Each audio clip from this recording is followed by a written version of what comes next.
Salut à tous. Aujourd'hui, nous sommes le mercredi 4 février 2026 et notre cher ami, notre frère, Scott Ritter, est avec nous. Bienvenue à nouveau, Scott. Merci de m'avoir invité. Veuillez vous abonner et cliquer sur le bouton « J'aime » pour nous aider à toucher davantage de personnes. Je vais commencer, Scott, par les derniers commentaires de Marco Rubio, le secrétaire d'État des États-Unis.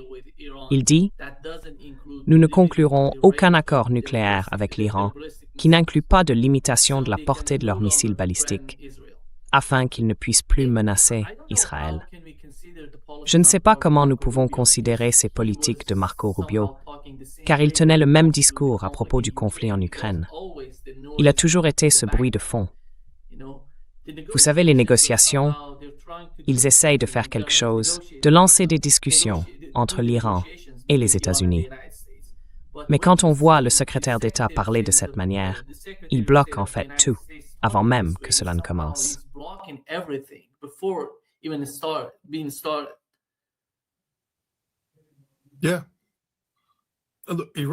Oui, l'Iran existe aujourd'hui. La République islamique survit aujourd'hui grâce à son programme de missiles balistiques, et plus précisément parce que ce programme peut atteindre Israël. Donc ce que dit Marco Rubio, c'est « suicidez-vous ».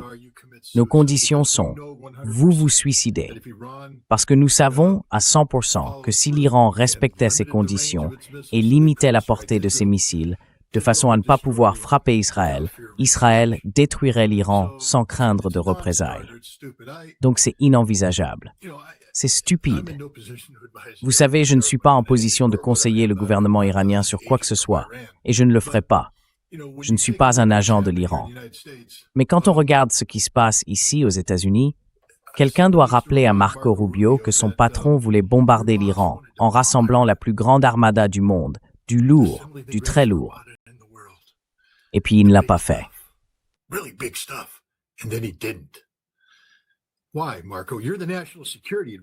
Pourquoi, Marco? Tu es le conseiller à la sécurité nationale, donc tu peux t'impliquer dans la politique intérieure, Marco Rubio.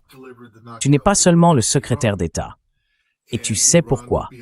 Parce que les États-Unis ne peuvent pas porter le coup décisif contre l'Iran, tandis que l'Iran pourrait peut-être porter un coup décisif contre Israël et infliger des dommages importants aux États-Unis. C'est donc les États-Unis qui recherchent ces négociations. L'Iran ne rampe pas vers l'Amérique. Maintenant, je crois que les Iraniens sont assez intelligents pour savoir qu'il faut laisser la fenêtre ouverte. Mais Rubio vient de fermer la fenêtre. Il vient de fermer la porte. Il n'y a plus d'espace ici. Marco Rubio ne prend pas les décisions à Washington.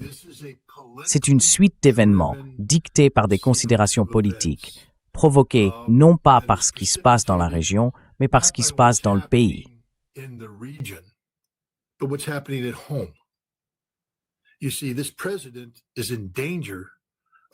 Vous voyez, ce président risque de mettre fin prématurément à sa présidence. Il y a des élections de mi-mandat en novembre et il y a de fortes chances que cela arrive à cause de la stupidité de ses politiques concernant, vous savez, les immigrés illégaux. Il a été élu en grande partie sur cette politique. Et les gens ne sont pas contre l'expulsion des immigrés illégaux, surtout ceux qui ont un casier judiciaire. C'est une bonne chose. Mais envahir des villes américaines pour des raisons autres que l'expulsion, utiliser le DHS comme une armée d'occupation pour intimider les villes à tendance démocrate, violer les droits constitutionnels américains à cause de quotas créés pour gonfler artificiellement les chiffres des expulsions, cela provoque un contre-coup. Oui, et l'Amérique ne va tout simplement pas le tolérer.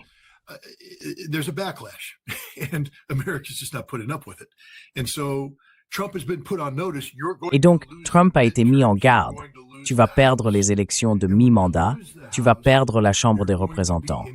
Et quand tu perdras la Chambre, tu seras destitué tous les jours de la semaine pour le reste de ta présidence. C'est la fin de ta présidence. Maintenant, imagine que tu prennes ce sentiment qu'il essaie de surmonter en ce moment pour adoucir ses politiques, pour leur donner un autre visage, une autre tournure. Tu combines cela avec l'homme qui a dit « Je ne suis pas un président de guerre, je suis un président de paix. Je veux m'éloigner Je veux désengager l'Amérique du piège du Moyen-Orient, où nous restons coincés dans des conflits qui durent des générations, coûtent des milliers de milliards de dollars et n'aboutissent à rien d'autre qu'à des Américains morts.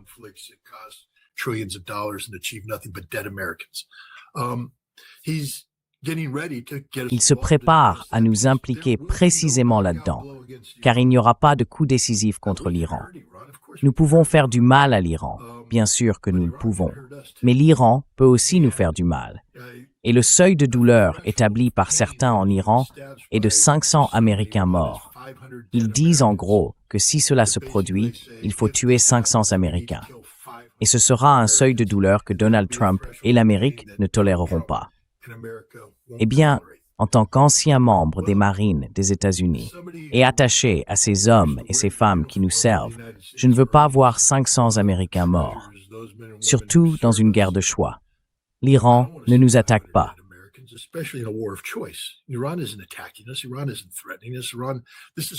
L'Iran ne nous menace pas. C'est une guerre de choix, une guerre de politique jouant à des jeux stupides. C'est une guerre conçue pour apaiser Israël. Mais je veux rappeler à tout le monde que c'est Israël, à la fin de la guerre de 12 jours, qui a décroché le téléphone et appelé Donald Trump, le suppliant de mettre fin à la guerre. Car les missiles iraniens ne pouvaient pas être abattus et commençaient à atteindre des cibles qui faisaient vraiment mal à Israël. Rien n'a changé dans cette équation. Rien. Alors Marco Rubio peut dire ce qu'il veut, c'est sans importance. Ce président ne va pas bombarder l'Iran, car ce serait la fin de sa présidence. Donc l'Iran devrait aller de l'avant. Écoutez, je pense que l'Iran devrait avoir une certaine flexibilité sur le programme nucléaire.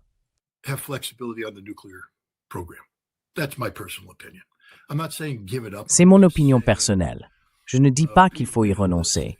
Je dis simplement qu'il faut être réaliste.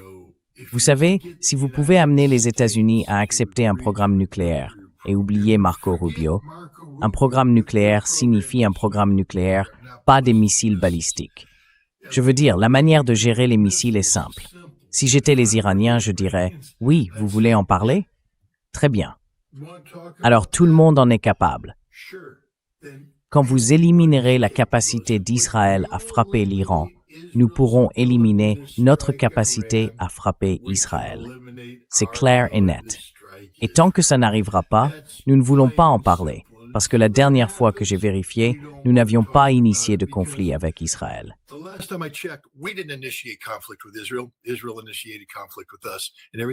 Israël a initié le conflit avec nous, et tout ce que nous avons fait était de nature défensive.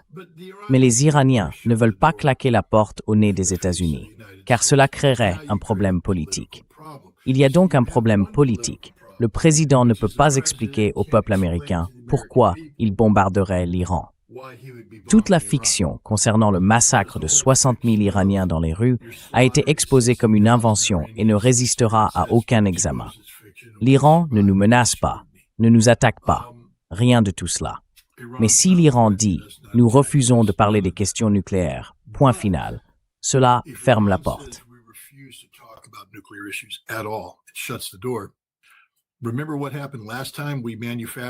Souviens-toi de ce qui s'est passé la dernière fois que nous avons fabriqué un dossier sur les armes de destruction massive. Tu sais, quand nous sommes partis en guerre contre l'Irak, cela n'a-t-il pas donné au président une justification qui pouvait, du moins en théorie, rallier le peuple américain autour de lui? Je ne pense pas que ce serait le cas, mais cela change l'équation politique intérieure. Tout cela concerne la politique intérieure, la politique américaine. Tout tourne autour des élections de mi-mandat. Et maintenant, Donald Trump se positionne pour réussir lors de ces élections afin que sa présidence puisse survivre. Une guerre avec l'Iran, une guerre d'agression non provoquée, une guerre de choix serait désastreuse pour ce président, car il ne la gagnera pas. Tu sais, c'est un tyran.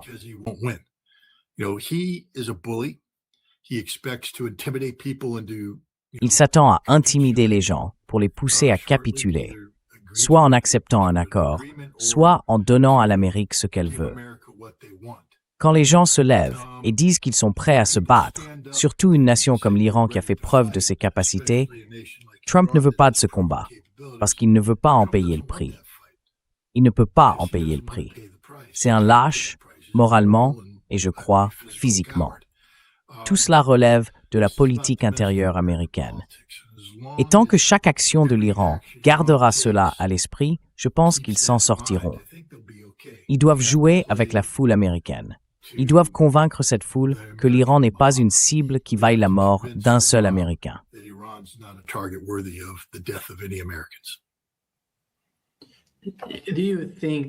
Penses-tu que si Donald Trump, supposons-le, décidait de parler et que les négociations avançaient d'une manière ou d'une autre, Israël, comme ils l'ont dit hier et avant-hier, attaquerait l'Iran unilatéralement, peu importe que les États-Unis participent ou non?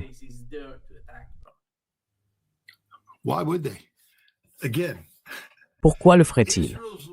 Encore une fois, c'est Israël qui a dit à Donald Trump « Ne bombarde pas l'Iran, à moins de pouvoir porter le coup de grâce. » Israël ne peut pas porter le coup de grâce. Ils ont mené une attaque surprise en juin et ils n'y sont pas parvenus. Et ils en ont payé le prix. Donc ce n'est que de la posture de la part d'Israël. Israël ne va pas attaquer l'Iran unilatéralement, car Tel Aviv serait mise sans dessus-dessous.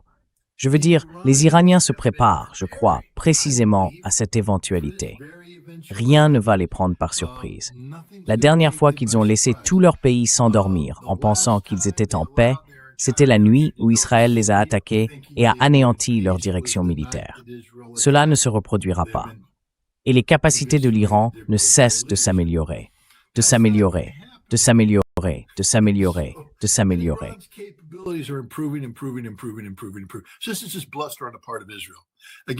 Donc ce n'est que du bluff de la part d'Israël. Encore une fois, si j'étais l'Iran, j'ignorerais simplement cela, ou je publierais une déclaration disant que si Israël attaque, nous détruirons Israël. Point final. Cette fois, il n'y aura pas de clémence. Nos premières cibles seront toutes vos infrastructures critiques. Les lumières s'éteindront et ne se rallumeront jamais.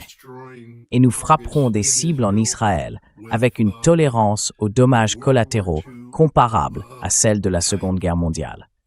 Autrement dit, l'époque où l'on évitait délibérément les victimes civiles est révolue. C'est un combat existentiel avec Israël. Vous avez tué quoi? 900 Iraniens dans votre attaque aérienne pendant la guerre de 12 jours. 900 civils iraniens tués par les Israéliens. Dites simplement aux Israéliens que les gants sont retirés. Vous n'y allez pas en douceur.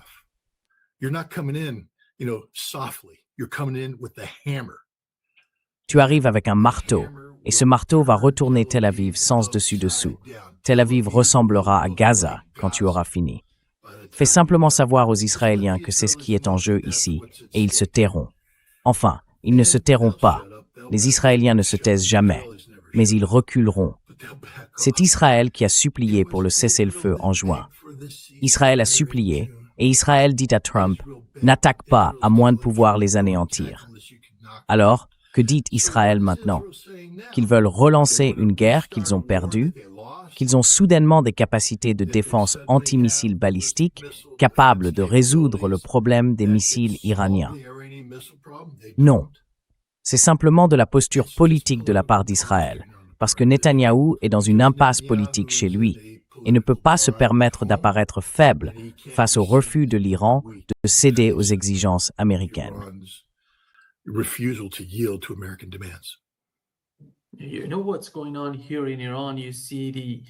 Tu sais ce qui se passe ici en Iran.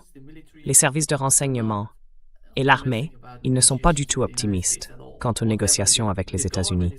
Peu importe. Le gouvernement essaie de dire que nous pourrions parler, que nous devons parler avec les États-Unis, mais eux disent « Faites ce que vous voulez, nous sommes prêts à tout ». Dans le pire des cas, si les États-Unis décident, ou si Israël veut, nous attaquer, nous sommes prêts à réagir immédiatement. Immédiatement.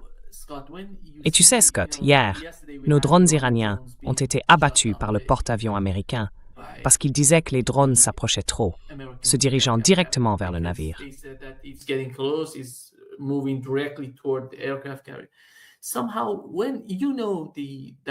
D'une certaine manière, quand on connaît la dynamique de ce type d'interaction, quand tout est confus et un peu chaotique, la moindre erreur peut déclencher une nouvelle guerre, une nouvelle escalade.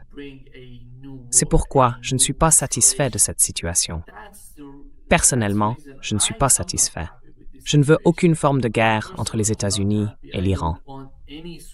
C'est pourquoi je pense pouvoir comprendre ce dont parlent les militaires et les services de renseignement. Et d'un autre côté, je comprends parfaitement la position du gouvernement lorsqu'il s'agit de négocier avec les États-Unis.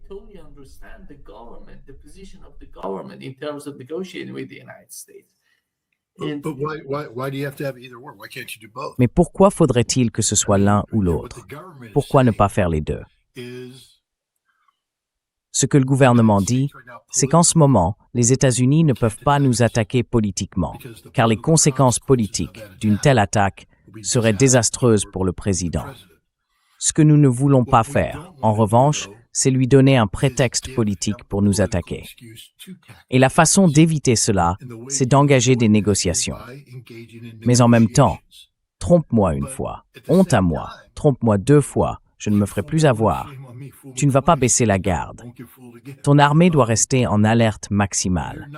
Tes services de renseignement doivent surveiller les signes d'une attaque sans se laisser endormir par un faux sentiment de sécurité. C'est ce qui est arrivé à l'Iran la dernière fois.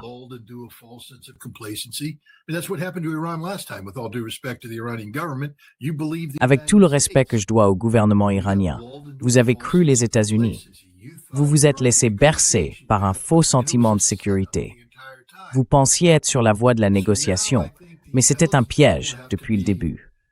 Donc maintenant, je pense que les services de renseignement doivent toujours partir du principe que c'est un piège. C'est un piège. Vous êtes en train d'être piégé. Et votre armée doit être prête à riposter avec un coup décisif dès qu'une attaque survient. Pas d'attaque progressive. Rien de tout cela. Ce serait jouer le jeu de l'adversaire. Quand l'autre camp enfile les gants et lance le coup, mettez le KO. C'est ainsi qu'ils doivent se comporter. Mais comprenez bien que l'Iran ne gagnera pas un conflit avec les États-Unis. Vous ne gagnerez pas.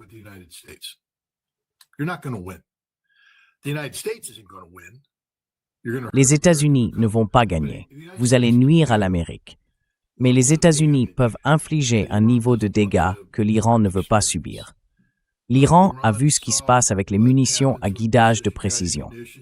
Je crois que l'une des raisons pour lesquelles l'Iran a accepté de mettre fin au conflit en 2020, c'est parce qu'il avait été touché. Vraiment touché.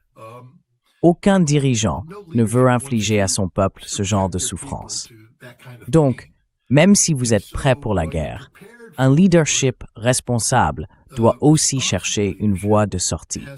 Et je pense que c'est ce que permettent les négociations. Encore une fois, négocier ne veut pas dire se rendre. Ce n'est pas parce que Marco Rubio dit quelque chose que cela va se passer ainsi.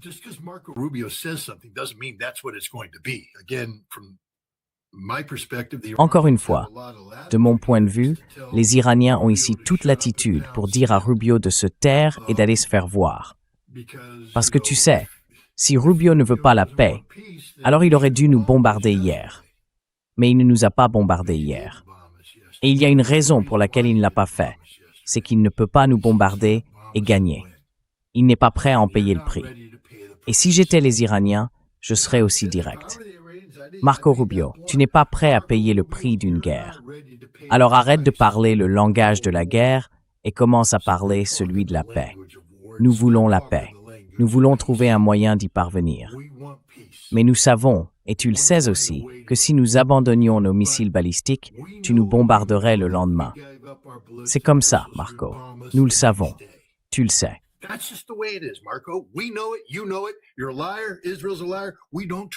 Tu es un menteur. Israël est un menteur. Nous ne vous faisons pas confiance, mais nous ne voulons pas de guerre. Alors nous allons négocier. Vous voulez parler du programme nucléaire? Très bien, parlons du programme nucléaire. Mais les missiles balistiques? Non, c'est ce qui nous maintient en vie. Pourquoi l'Abraham Lincoln a-t-il abattu un drone? Posez-vous la question. Parce qu'ils ont peur, une peur bleue. Ils sont là-bas, à 800 km des côtes iraniennes, en train de manœuvrer. d'essayer de rester discret sans laisser les Iraniens savoir où ils se trouvent. Parce que s'ils devaient jamais lancer une attaque, ce qu'ils redoutent, c'est que l'Iran tire une salve de missiles hypersoniques à tête manœuvrante et à guidage de précision capable de couler l'Abraham Lincoln. Alors ils essayent de rester cachés. Ils n'ont pas abattu ce drone parce que l'Amérique se montre agressive. They didn't shoot down that drone because America is being aggressive.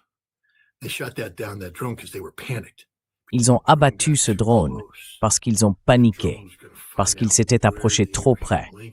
Ce drone était sur le point de découvrir où se trouvait l'Abraham Lincoln.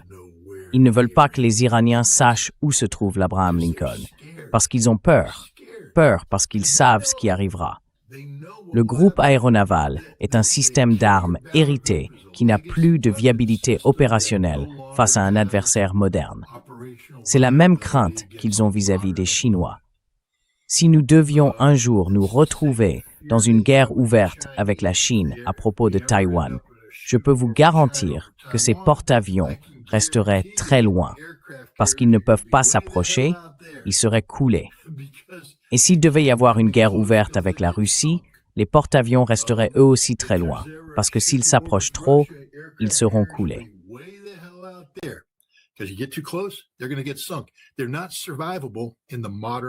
Ils ne sont pas viables dans l'environnement moderne face à un ennemi équipé d'armes de déni de zone. Et c'est bien sûr ce que possède l'Iran. Je pense que vous savez, l'Iran ne veut pas provoquer directement les États-Unis. Comme je l'ai dit, il faut être très prudent pour ne pas créer les conditions politiques à l'intérieur des États-Unis qui permettraient au président de justifier une frappe militaire contre l'Iran. Un Iran perçu comme trop agressif. Rappelez-vous, il ne faut pas s'attendre à ce que le peuple américain soit soudainement submergé par le bon sens. Ils ne vont pas se réveiller un matin en disant « Eh bien, nous devons être géopolitiquement responsables ici. Nous devons parler de parité, d'avantages mutuels, de sphères d'influence réciproques et de la manière dont nous interagissons. » Le public américain pense avant tout à l'Amérique. Nous sommes les plus grands, les plus forts du monde.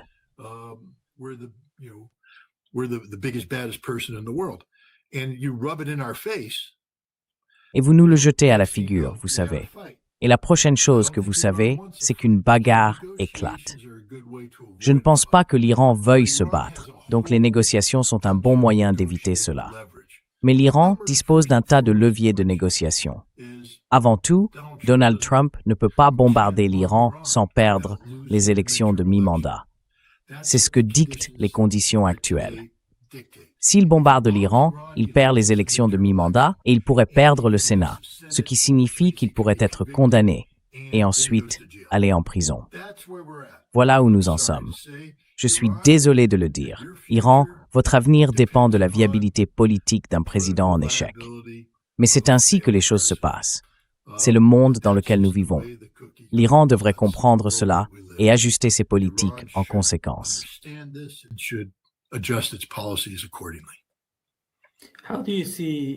Comment voyez-vous la manière dont Netanyahou essaie de convaincre, ou d'une certaine façon, de faire pression sur Donald Trump? Il ne le fait pas.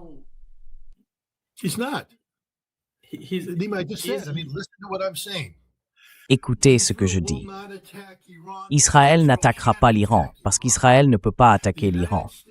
Les États-Unis n'attaqueront pas l'Iran parce que les États-Unis ne peuvent pas attaquer l'Iran. Quand je dis « ne peuvent pas », je veux dire qu'ils ne peuvent pas survivre aux conséquences d'une attaque contre l'Iran. Alors, quelle pression Netanyahou exerce-t-il sur le président américain? Aucune. Il se met en scène pour un public politique intérieur. Il a dit « l'Iran doit disparaître ».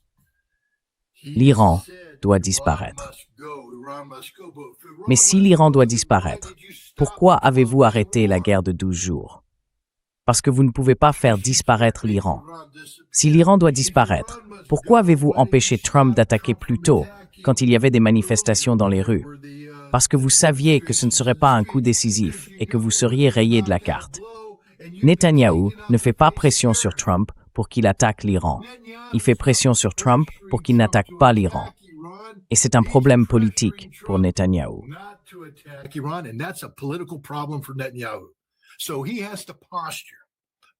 Donc, il doit adopter une posture publique pour faire croire aux gens qu'il est un dur, un méchant, que si aucune attaque n'a eu lieu contre l'Iran, c'est parce que les Américains ne veulent pas la mener. Il ne va pas dire la vérité, à savoir qu'il a une peur bleue des conséquences d'une frappe contre l'Iran sans éliminer la direction du pays. Du point de vue israélien, si l'on ne peut pas mettre l'Iran hors jeu en 3 à 5 jours, hors jeu, signifiant que le régime est tombé, alors il ne faut pas le faire. Il ne faut pas frapper le roi si l'on ne peut pas tuer le roi. Et pour l'instant, ni Israël ni les États-Unis ne peuvent tuer le roi. Ainsi, Netanyahou ne fait pas pression sur Trump pour qu'il fasse quoi que ce soit d'autre que de ne pas bombarder l'Iran, car il ne pourrait pas survivre à cela, à cause des missiles. C'est pour cela que Rubio veut que les missiles disparaissent. Je veux dire, c'est ces missiles qui ont sauvé l'Iran.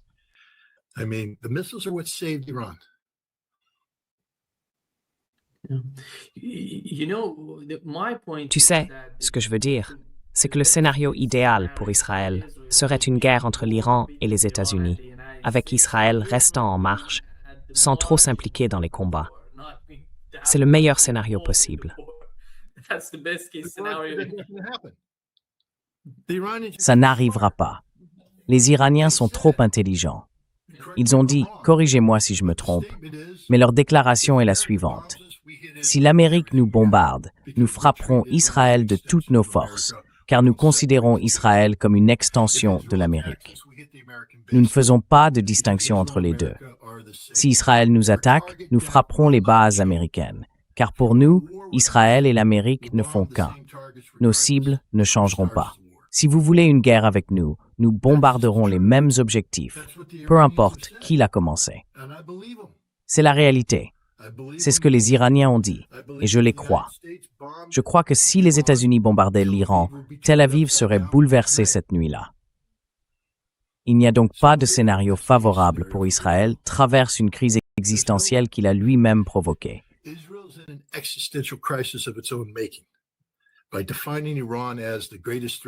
En définissant l'Iran comme la plus grande menace au monde pour Israël, et donc comme une menace qu'il faut éliminer, ils ont en réalité permis qu'une seule solution soit politiquement acceptable. Mais c'est une solution qu'ils ne peuvent pas exécuter, qu'ils ne peuvent pas atteindre. Ils ont donc un problème politique. Donald Trump a de la chance de ne pas encore avoir acculé l'Iran dans ce coin-là. Pour l'instant, l'Iran est uniquement un problème nucléaire. Marco Rubio essaye d'en faire un problème de missiles balistiques. Mais je pense que plus les Iraniens disent simplement « Écoutez, nous ne voulons pas de guerre. La seule raison pour laquelle nous sommes ici aujourd'hui, c'est parce que nous avons ces missiles qui vous effraient. Et nous ne les abandonnerons pas. Si vous voulez que nous les abandonnions, il faut non seulement que vous retiriez tous vos porte-avions, voici l'accord, voilà ce que je leur dirai, nous retirerons nos missiles du statut de première ligne et les placerons dans des zones de stockage.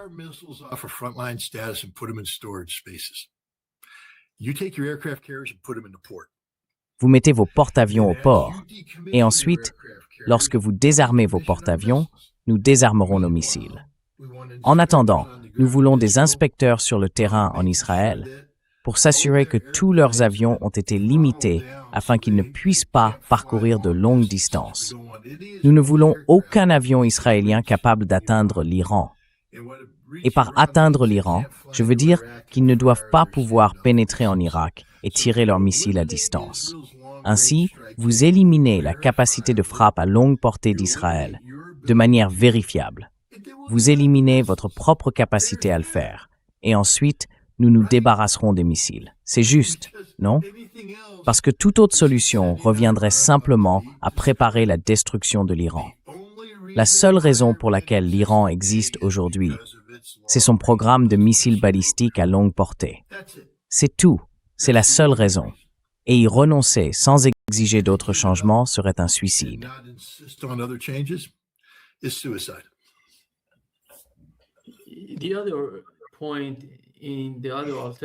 L'autre point, ou l'autre alternative dans l'équation que nous avons ici en Asie occidentale, est l'évaluation faite par les États arabes conjointement avec la Turquie. Ils essayent de construire une sorte de pont entre les États-Unis et l'Iran afin de les rapprocher. Comment percevez-vous leur comportement dans cette direction? Pensez-vous qu'ils agissent de manière sincère?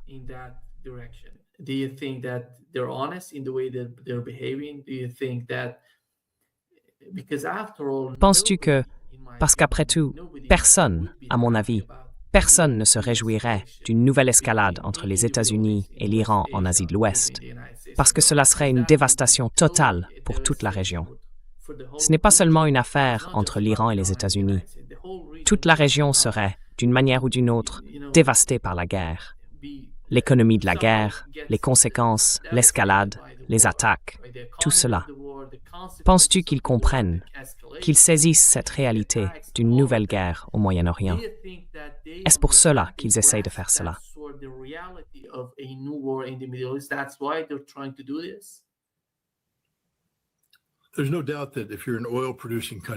Il ne fait aucun doute que si vous êtes un pays producteur de pétrole, vous comprenez les conséquences d'une attaque américano-israélienne contre l'Iran qui s'étendrait à des frappes sur les infrastructures énergétiques iraniennes.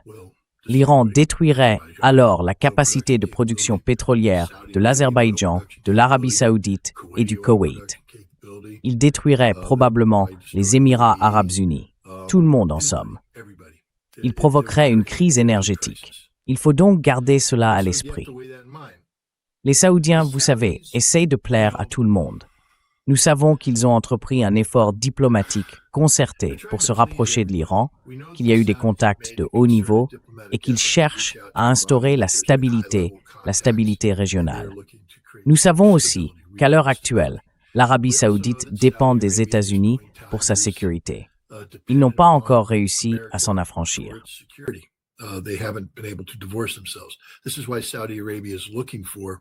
C'est pourquoi l'Arabie saoudite cherche non seulement à conclure un accord de sécurité bilatéral avec le Pakistan, ce qui était une réponse à l'attaque israélienne contre le Qatar, mais envisage désormais de l'étendre également à la Turquie. Là encore, il s'agit de créer une base solide pour contenir Israël. Vous savez, Israël est le problème et l'Amérique est le soutien d'Israël. L'Arabie saoudite est donc déchirée en ce moment. Je pense que c'est très possible, car j'ai lu certaines choses, même s'il faut se méfier de ce qu'on lit, puisqu'il y a beaucoup de désinformation.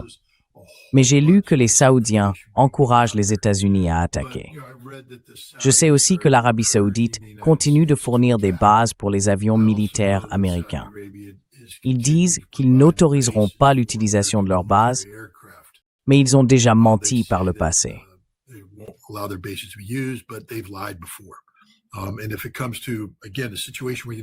Et si l'on en arrive encore une fois à une situation où les États-Unis disent « c'est le coup décisif, nous allons frapper pour tuer », je pense que l'Arabie saoudite, à ce stade, dirait « d'accord, faites-le. Utilisez nos bases, allez-y, mais tuez-les, tuez-les, tuez-les. Ne les laissez pas survivre. Et il faut les éliminer rapidement, car sinon, ils s'en prendront à nos champs pétrolifères, et ce serait une très mauvaise nouvelle pour nous. Je pense donc qu'il existe ce sentiment en Arabie saoudite, et peut-être dans d'autres pays également. La Turquie est intéressée. Le corridor de Zangezur, vous vous en souvenez? C'était une grande crise entre la Turquie, l'Azerbaïdjan, l'Arménie et l'Iran. Et l'Iran a dit, si vous construisez le corridor de Zangezur, nous ne resterons pas les bras croisés. Cela pourrait mener à la guerre et à tout le reste. Tom Barak était impliqué dans cette affaire. C'était le corridor de Trump, le corridor de la paix de Trump.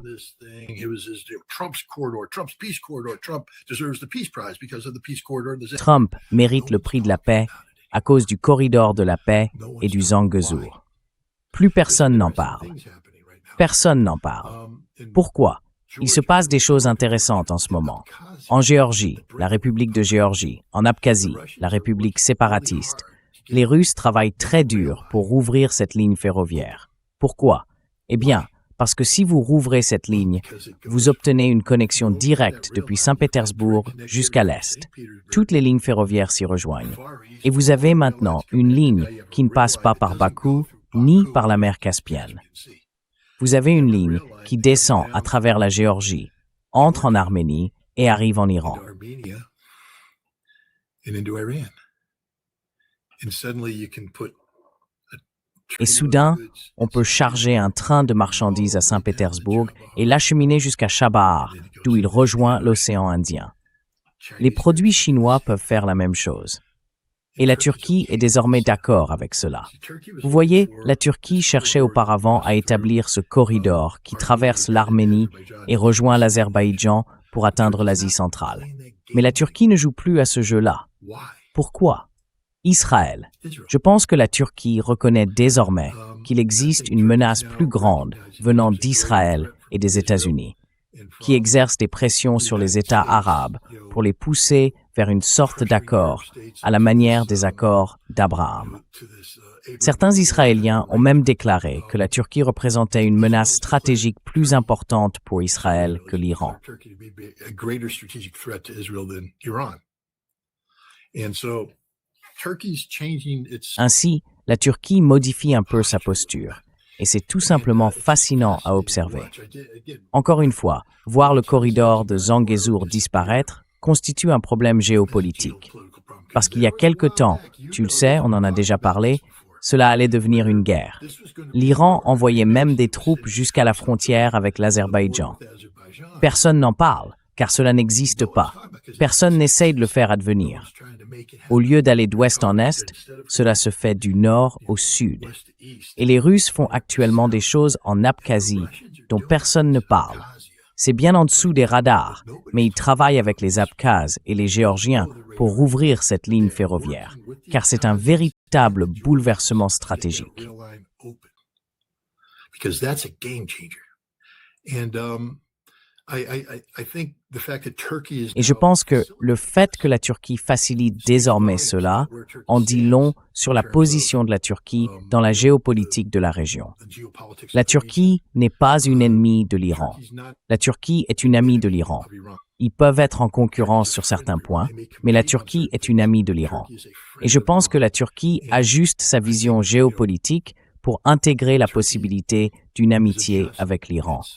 Et c'est une bonne chose. Je pense que cela joue en faveur de l'Iran.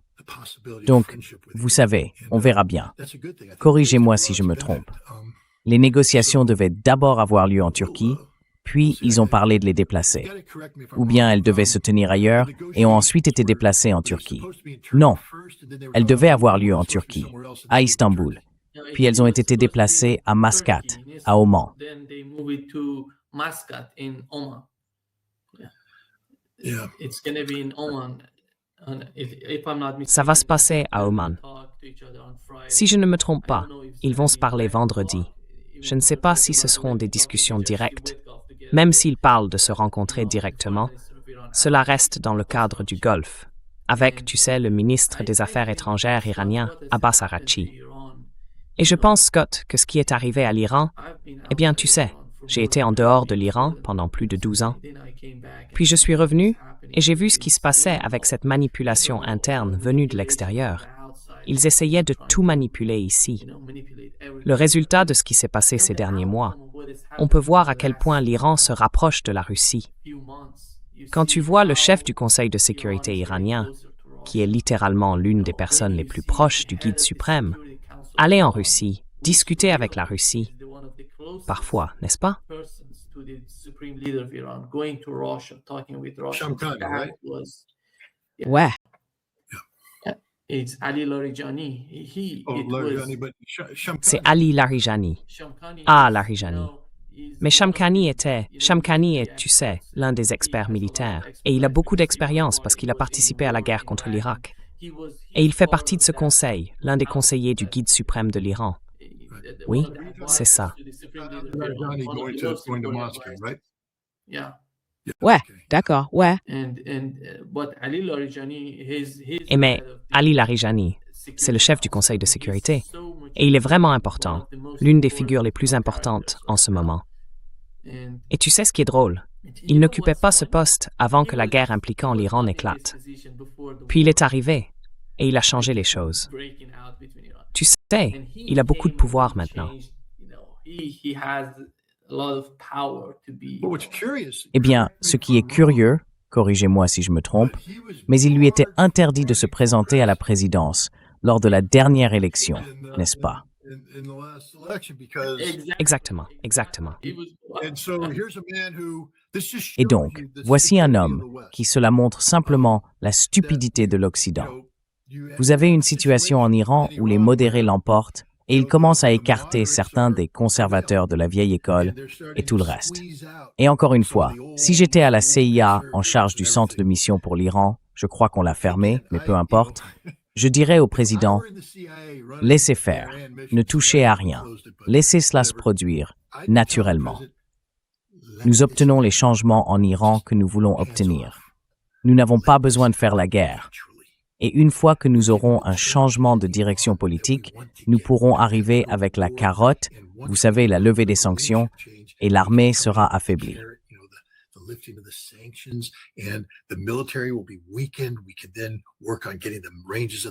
Nous pourrons ensuite travailler à réduire la portée des missiles. Nous pouvons obtenir tout ce que nous voulons en laissant l'Iran faire cela par lui-même. Je vais les bombarder. Très bien. Vous les avez bombardés. Et Ali Larijani, qui avait été interdit de se présenter à la présidence, est maintenant l'une des personnes les plus puissantes d'Iran, l'une des plus influentes. Je ne l'ai jamais rencontré, mais je l'ai étudié. C'est un acteur rationnel. Ce n'est pas un acteur irresponsable. C'est un acteur rationnel. Mais je ne le qualifierais pas de modéré ou de libéral. Alors, son frère n'est-il pas un haut responsable du pouvoir judiciaire? Isn't his brother some big official in the judiciary? Yeah, exactly. His brother was one of the. Oui, exactement, exactement. Son frère, c'était Sadek, oui. Et lui, tu sais, il n'est pas du tout libéral. Mais en ce moment, le point que j'ai soulevé, son voyage en Russie, était tellement important à mon avis, parce qu'il montre à quel point la relation entre l'Iran et la Russie est en train de se transformer d'une manière que je n'aurais jamais imaginée auparavant, qui deviennent aussi proches. Et toi, Scott, comment tu vois ça? Tu te souviens, on parlait du conflit en Ukraine depuis si longtemps, plus de 4 ans. On en parlait avant et après la guerre. Et on disait toujours que la Russie se rapprochait de la Chine. Maintenant, on voit le même schéma se reproduire avec l'Iran. Je vois ça se produire, et c'est vraiment incroyable de voir ces deux pays se rapprocher de plus en plus, surtout compte tenu de leur histoire. Especially given the history. Especially given the history. I mean, Surtout compte tenu de l'histoire. Je veux dire, vous savez, pas seulement l'histoire de, vous savez, l'époque du Far West, de la période coloniale, avec la Russie impériale qui se déchaînait à travers la Perse affaiblie, vous voyez, l'occupation soviétique de l'Iran pendant la Seconde Guerre mondiale et les efforts de certains, au moins au sein de l'Union soviétique, pour détacher le nord de l'Iran et en faire une république soviétique. Et puis, il y a aussi, de manière générale, quand j'étais dans les marines, j'étais affecté à la force de déploiement rapide. La 7e brigade amphibie des marines en était la composante.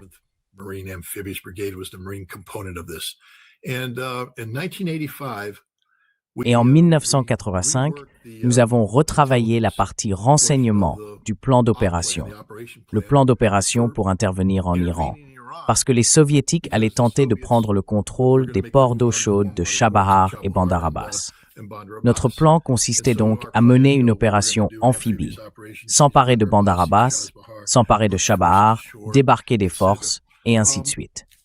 À cette époque, il existait un dossier de contre-espionnage avec des listes, la liste blanche, les bons Iraniens que nous pouvions recruter et utiliser, la liste noire, ceux que nous devions arrêter et emprisonner, et les individus gris, ceux qu'il fallait surveiller. Mais nous considérions alors l'Iran comme une nation menacée par une intervention soviétique.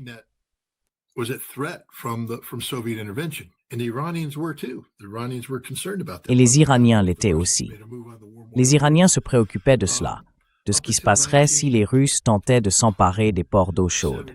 Jusqu'en 1968 ou 1969, l'Iran faisait partie du CENTO, l'organisation du traité central, avec l'Irak, la Turquie et d'autres.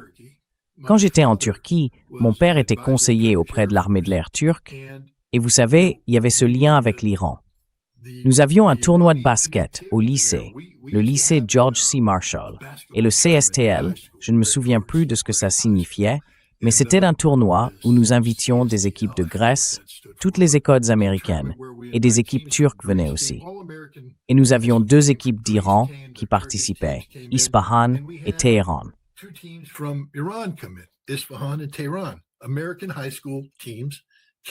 Des équipes de lycées américains sont venues en 1975, 66 et 1967. Je crois qu'en 1967, cela a peut-être été annulé parce qu'il se passait certaines choses, mais il y avait cette connectivité, une connectivité de type OTAN avec l'Iran jusqu'à la fin des années 1970. Et la République islamique a brutalement réprimé les communistes en Iran. C'était le Parti Tudeh, non? Vous savez, du genre, « Salut, vous êtes désormais légaux, sortez de l'ombre, enregistrez-vous et tout. Merci de vous être enregistrés. Arrêtez-les tous et exécutez-les. Merci. » Et les Soviétiques ont réagi, « Vous ne pouvez pas faire ça. » Donc il y a cette animosité, cette méfiance, cette antipathie. Et encore une fois, si j'étais à la CIA, je me dirais, « Misez là-dessus. Vous savez, ils n'aiment pas les Russes. »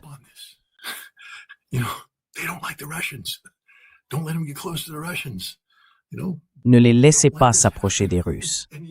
Vous savez, ne laissez pas cela arriver. Et pourtant, nous avons tout gâché. Je veux dire, même lorsqu'ils avaient une cause commune, si vous vous souvenez du début de l'intervention russe en Syrie, les Russes tiraient des missiles de croisière lancés depuis les airs qui frappaient des cibles de l'État islamique à l'intérieur de la Syrie. Ils ont obtenu la permission des Iraniens de les faire passer au-dessus de leur territoire et même de faire entrer les bombardiers dans l'espace aérien iranien pour larguer les munitions. Puis ils ont obtenu l'autorisation d'atterrir leurs avions sur une base iranienne. C'était en 2015 ou 2016. Et les Iraniens ont dit « Faites-les dégager d'ici. Nous ne voulons pas d'avions russes sur nos bases. »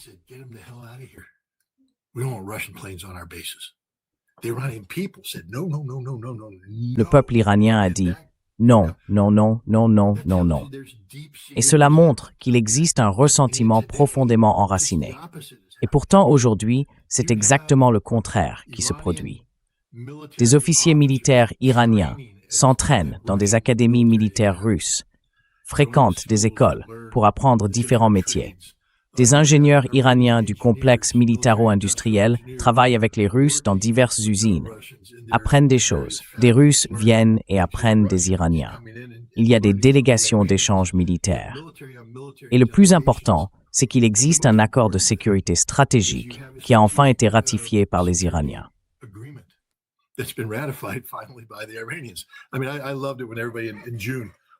Je veux dire, j'ai adoré quand, en juin, tout le monde demandait « Pourquoi les Russes n'aident-ils pas ?» Parce que les Iraniens n'avaient jamais ratifié l'accord. Donc peut-être que les Russes ne pouvaient pas aider, faute de cadre juridique pour le faire. Maintenant, ce n'est pas un accord de défense mutuelle. La Russie ne va pas accourir et entrer en guerre contre les États-Unis ou Israël s'ils bombardent. Mais il suffit de lire entre les lignes. Comment les Iraniens ont-ils coupé Starlink? Tout seuls? Ou ont-ils été conseillés par des gens qui ont déjà une expérience dans la désactivation de Starlink? Y a-t-il une relation de renseignement, une relation de sécurité? Il n'y en avait pas en juin, parce que les Iraniens n'avaient pas ratifié l'accord. Aujourd'hui, il y en a une.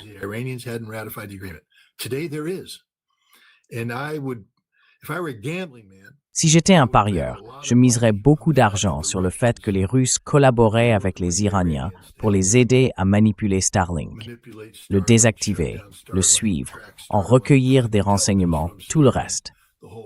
Je pense que les Russes les aident aussi d'autres manières. Je veux dire, vous savez, les Russes disposent de certaines capacités de collecte spécialisées.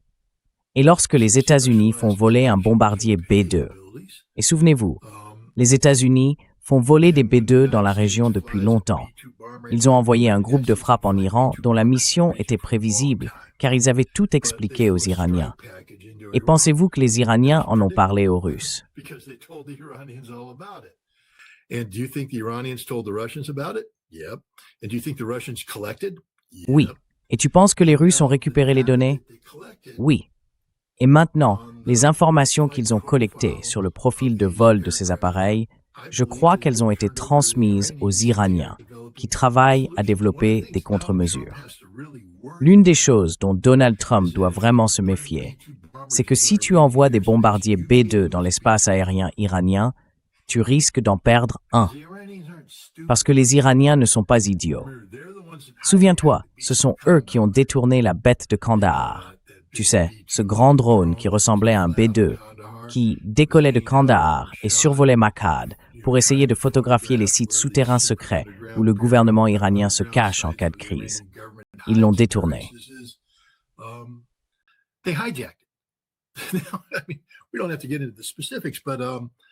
Nous n'avons pas besoin d'entrer dans les détails, mais l'appareil est contrôlé depuis le sol, envoyé dans les airs. Puis, pendant un certain temps, les contrôleurs au sol le transfèrent via satellite à des opérateurs situés au Nevada qui le pilotent. Tout cela se fait avec un système de chiffrement, ce qui signifie qu'il faut disposer du paquet de chiffrement le plus récent de la NSA. Il change constamment. Les Iraniens le suivaient dès son départ, ont compris toute la procédure de transfert et continuaient à le suivre pendant la passation. Ce que les Iraniens ont fait, c'est intercepter le signal de transfert, en prendre le contrôle et le faire atterrir en Iran. Et franchement, ils sont très doués. Les Iraniens comptent parmi les personnes les plus intelligentes au monde dans ce domaine. Ils observent les États-Unis depuis longtemps.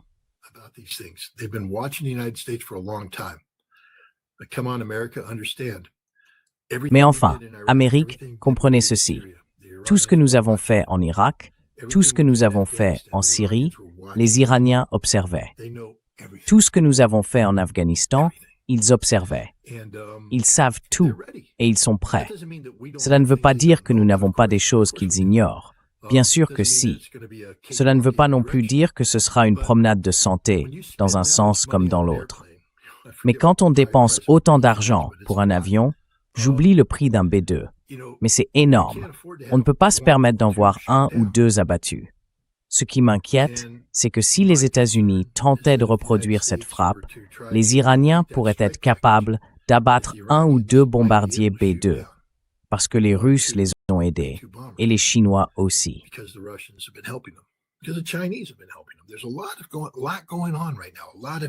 Il se passe beaucoup de choses en ce moment. Beaucoup d'informations circulent. Un aspect clé de la survivabilité de ces systèmes d'armes réside dans leurs caractéristiques de furtivité. Mais lorsque ces caractéristiques de furtivité sont collectées par des nations capables de les analyser et de développer des contre-mesures, les Iraniens sont tout à fait capables, d'une part, de peut-être élaborer leurs propres solutions au problème du B-2, mais surtout de comprendre les solutions qui leur sont fournies par les Russes et les Chinois et d'apporter les ajustements nécessaires ou de recevoir des équipements spécialisés. Les Russes ont peut-être fourni certains équipements spécialisés capables de suivre les avions furtifs. Ce n'est donc plus l'Iran de juin dernier. Je pense que l'Iran d'aujourd'hui est un Iran complètement différent. Et cela s'explique en grande partie par le fait qu'il entretient désormais une relation étroite avec la Russie.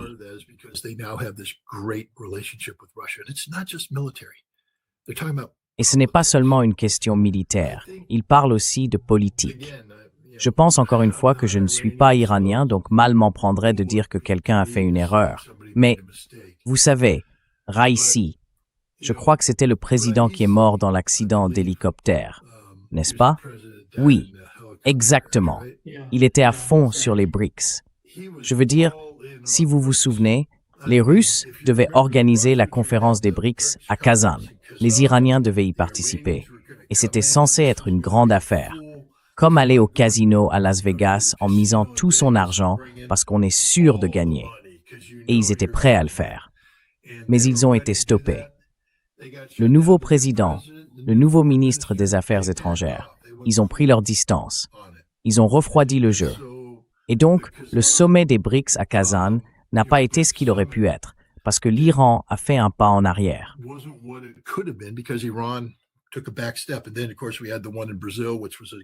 Et puis, bien sûr, il y a eu celle du Brésil, qui a de nouveau été retardée. Non pas retardée par stupidité, mais en raison de son potentiel de performance. Je pense que les Iraniens commencent maintenant à prendre conscience de deux réalités. L'Occident n'est pas votre ami et ne le sera jamais. Désolé. Et deuxièmement, la Russie est votre ami et veut l'être, tout comme les Chinois. Si les Iraniens parviennent à se détacher de l'Occident, auquel ils sont liés depuis si longtemps, et à opérer ce pivot vers l'Est, je ne vois que de bonnes choses pour l'Iran. Je vois de bonnes perspectives économiques, de bonnes perspectives géopolitiques. Mais cela exigera des Iraniens qu'ils changent leur état d'esprit. Vous savez, et c'est difficile, parce qu'il y a ces immenses diasporas en Occident, surtout la diaspora américaine, qui maintiennent encore des liens avec l'Iran. Et vous l'avez dit plus tôt.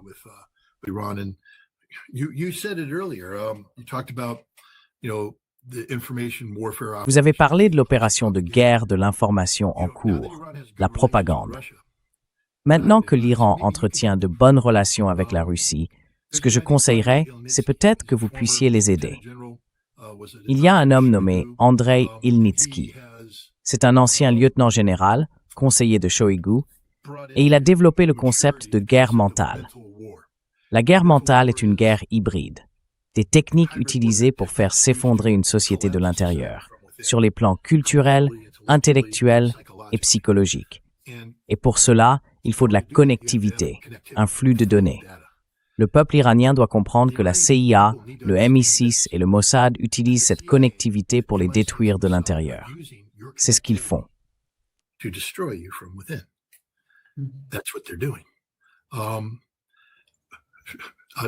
Juste encore une fois, pour s'amuser. Pourquoi ne pas faire une enquête auprès de tous les professeurs de Téhéran, de toutes les universités de Téhéran, qui sont partis quand ces manifestations ont commencé, qui ont décidé qu'ils ne voulaient plus vivre en Iran.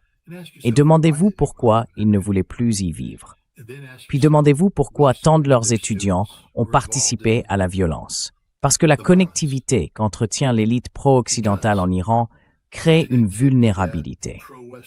Je sais que les services de sécurité iraniens en sont conscients, mais il fut un temps où les Iraniens pouvaient voyager librement en Europe et assister à des conférences. Et ils y étaient fortement recrutés, très fortement recrutés. Puis ils revenaient et utilisaient leur influence dans les universités pour recruter à leur tour des gens qui croyaient encore à l'idée que l'Occident est votre ami.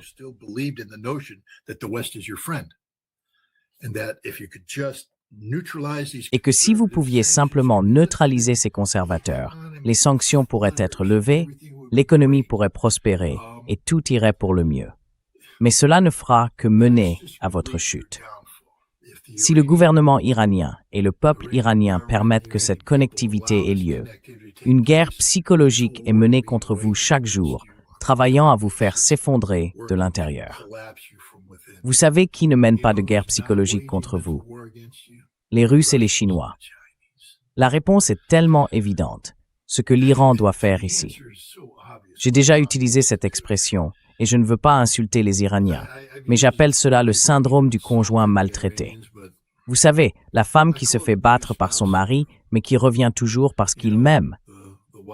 C'est l'Iran et l'Occident. Nous vous frappons, encore et encore. Et vous revenez toujours parce que vous pensez que nous vous aimons.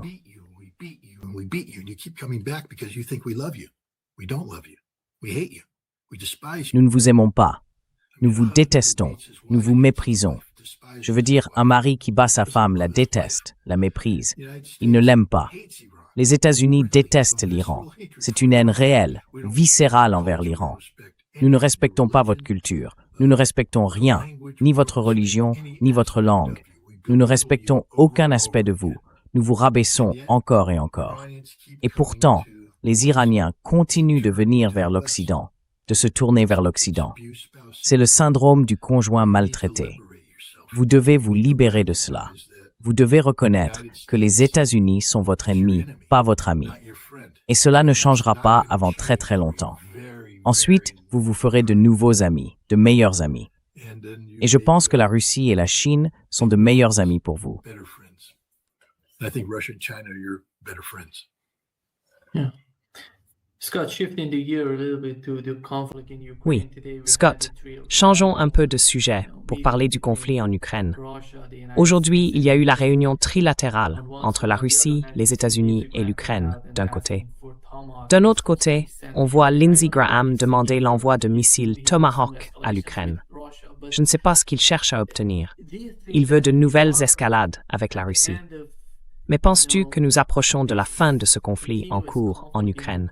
Ou vois-tu les négociations se poursuivre, ces discussions interminables qui aboutissent à si peu qu'on ne peut vraiment pas les considérer comme une fin du conflit? so little that cannot be considered as an end to the conflict? Oh, the talks have achieved a lot. Les négociations ont accompli beaucoup de choses, mais il faut comprendre à quoi elles servent réellement. Les négociations ne sont pas, encore une fois, le concept d'un règlement négocié signifie que la Russie a perdu la guerre. Tout le monde doit comprendre que lorsqu'on parle d'un règlement négocié, cela veut dire que le camp qui perd la guerre va soudainement obtenir des choses qu'il ne pourrait obtenir que s'il avait gagné la guerre. Donc, on exige de la Russie qu'elle concède des choses qui ne peuvent être concédées que si elle a perdu la guerre. Or, la Russie n'a pas perdu la guerre. La Russie est en train de la gagner. Ainsi, le but de ces négociations, pour l'instant, est de souligner la réalité et la nécessité de la capitulation ukrainienne. Et chaque fois qu'ils se réunissent et que les Ukrainiens essayent de jouer la carte de la stupidité, la Russie les frappe simplement plus fort.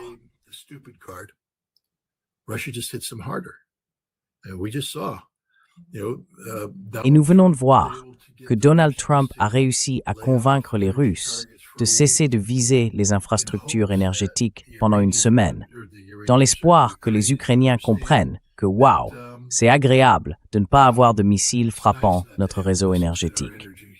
Nous pouvons commencer à reconstruire, peut-être rétablir un peu la circulation de l'énergie.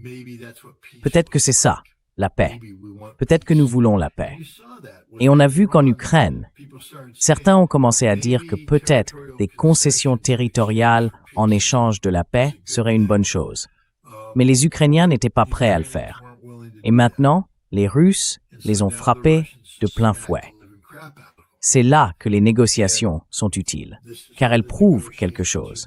Elles prouvent que cette guerre ne se terminera pas tant que les objectifs de la Russie ne seront pas atteints.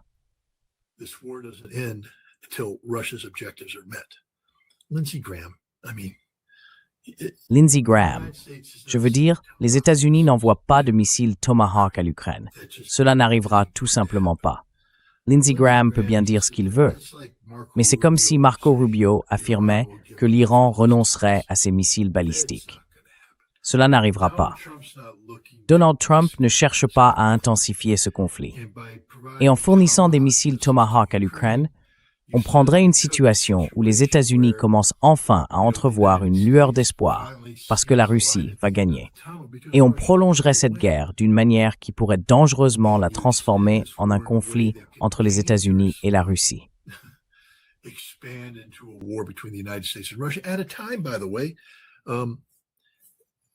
Aujourd'hui, c'est le dernier jour où vous pouvez dormir tranquille, car à minuit, le traité New START expire. Il n'y aura plus de contrôle des armements. Les États-Unis commenceront à équiper leurs forces de missiles balistiques, de têtes nucléaires supplémentaires, augmentant la taille de leurs forces nucléaires déployées d'environ 1500 à 4000, 5000, voire 6000. Les Russes réagiront en conséquence. La course aux armements continue. Le traité sur la non-prolifération des armes nucléaires se révélera être un mensonge, car l'un de ses principes essentiels n'est pas seulement que les États non dotés de l'arme nucléaire n'en acquièrent pas, mais aussi que les États dotés s'en débarrassent. Et ici, les États-Unis et la Russie feront marche arrière en élargissant leurs arsenaux.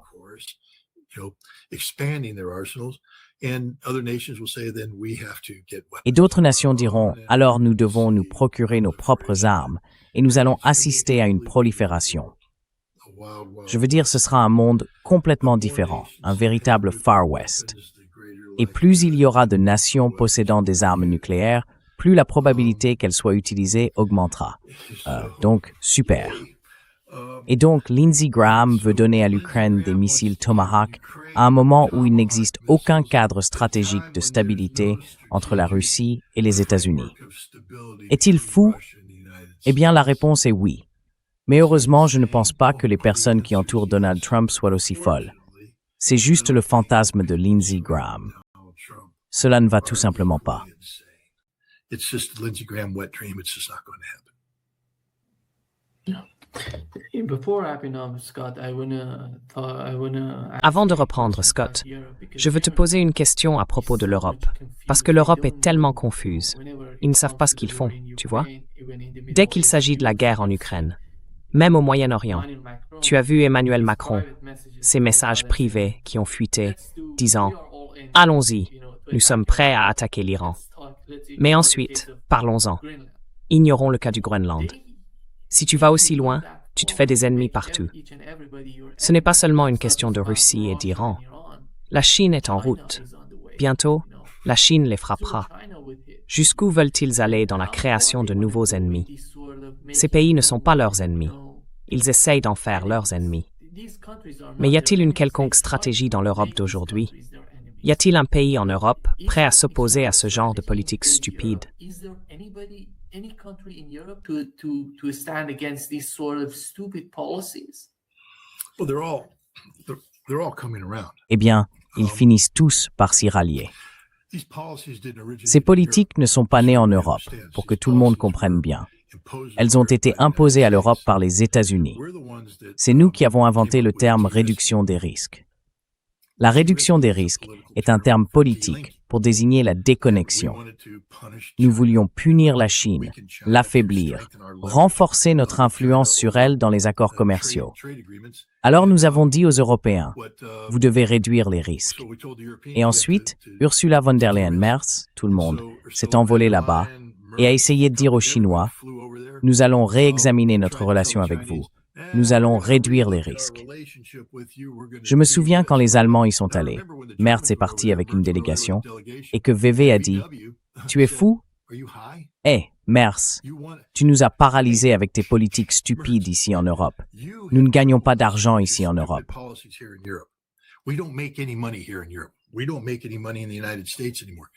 Nous ne gagnons plus d'argent aux États-Unis. Le seul endroit où nous faisons des bénéfices, c'est en Chine. Et maintenant, vous voulez que nous réduisions nos risques en Chine, donc que nous ne gagnions plus d'argent. Si vous faites cela, nous disparaissons. Volkswagen n'a-t-il pas déjà disparu? Alors, vous savez, les Européens ont creusé leur propre tombe, mais ils commencent à se réveiller, car le signal d'alarme a été le Groenland. Ils ont soudain compris que la menace n'était pas la Russie, ni la Chine, ni l'Iran. La menace, c'est les États-Unis. De plus en plus de gens le reconnaissent. C'est pourquoi on entend des personnes comme Macron et Merz dire soudainement « Nous avons besoin d'un dialogue avec la Russie ». Souvenez-vous, la dernière fois qu'ils voulaient un dialogue avec la Russie, c'était seulement quand la Russie venait ramper à leurs pieds après avoir été militairement brisée en Ukraine. Eh bien, cela ne s'est pas produit.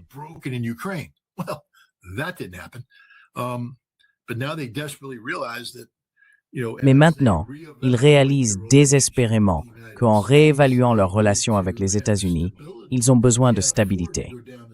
Ils ne peuvent pas se permettre d'emprunter cette voie, car le chemin du conflit avec la Russie n'était viable dans leurs esprits tordus et malades que si les États-Unis les soutenaient. Et les États-Unis ne vont pas les soutenir. Donc, je vois bien un changement. Mais je crois aussi que nous allons continuer à assister à un changement révolutionnaire, un changement politique en Europe.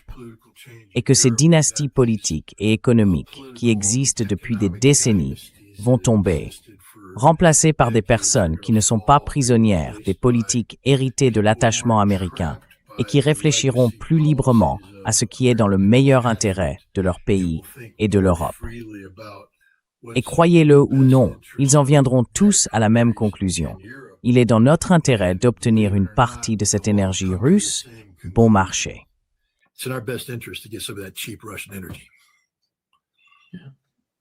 Oui, exactement. Merci beaucoup, Scott, d'être avec nous aujourd'hui. Un grand plaisir, comme toujours. Well, thanks a lot for having me and stay safe. Merci beaucoup de m'avoir invité et prenez soin de vous. Je veux dire, je suis confiant qu'il n'y aura pas de guerre, mais on ne sait jamais. Alors soyez prudents et à la prochaine. À bientôt. See you. Bye-bye. Bye-bye.